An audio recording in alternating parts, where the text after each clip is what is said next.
నేనెలా మీ ఒడిలో శయనించి అమృత తుల్యమైన మీ ప్రేమని పొందగలనంటారా? ఇందులో ఎలాంటి సందేహం లేదు.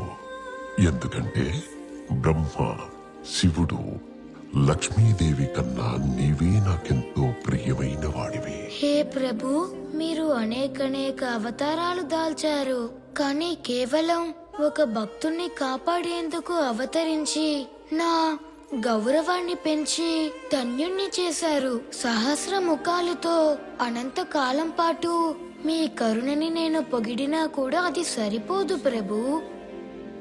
నా దగ్గర మీ ఉపకారానికి బదులుగా ఇవ్వడానికి నా దగ్గర ప్రేమతో నిండిన హృదయం తప్ప మరింకేమీ లేదు ప్రభు. ఒక్క విషయమే నన్ను బాధ పెడుతోంది. నా తండ్రి అకారణంగా మీపై